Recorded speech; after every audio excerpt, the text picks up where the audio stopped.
യുദ്ധം അയവില്ലാതെ തുടരുമ്പോൾ സ്വർണ്ണവിപണി വീണ്ടും താഴേക്കിറങ്ങിയിരിക്കുകയാണ്. എണ്ണവില കുതിച്ചുയരുന്നത് പണപ്പെരുപ്പ ആശങ്ക ശക്തമാക്കുകയും സ്വർണ്ണവിപണിയെ വീണ്ടും താഴേക്കെത്തിക്കുകയും ചെയ്യുന്നു. 10% സ്വർണ്ണവില താഴേക്കിറങ്ങിയത്. അതേസമയം ഹോർമൂസ് കടലിടുക്ക് തുറക്കാൻ US നൽകിയ 48 മണിക്കൂർ സമയപരിധി ഇന്ന് അവസാനിക്കും.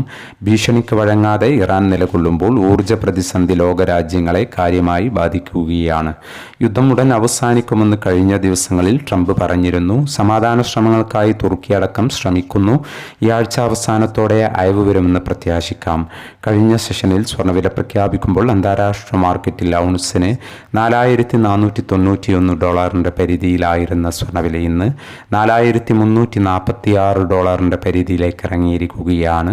കഴിഞ്ഞ സെഷനിൽ തങ്കവില ഗ്രാമിന് 14,350 രൂപയായിരുന്നു. വൈകി വരുന്ന ഇന്നത്തെ തങ്കവില അടിസ്ഥാനമാക്കി സ്വർണം വിൽക്കുമ്പോൾ ലഭിക്കേണ്ട തുകയും 11 മണിയോടെ കമന്റ് ബോക്സിൽ പിൻ ചെയ്യുന്നതാണ്. എല്ലാ വ്യൂവേഴ്സിൽ നിന്നും ഒരു ലൈക്ക് പ്രതീക്ഷിച്ചുകൊണ്ട് ഇന്നത്തെ സ്വർണ്ണവില നോക്കാം.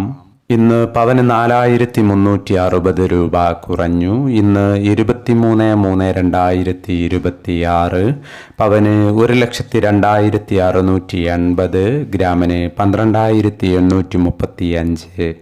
ഈ വീഡിയോ നിങ്ങൾക്ക് ഉപകാരപ്രദമെങ്കിൽ വീഡിയോക്ക് താഴെ ലൈക്ക് ചെയ്യാൻ മറക്കരുത്. Thank you for watching.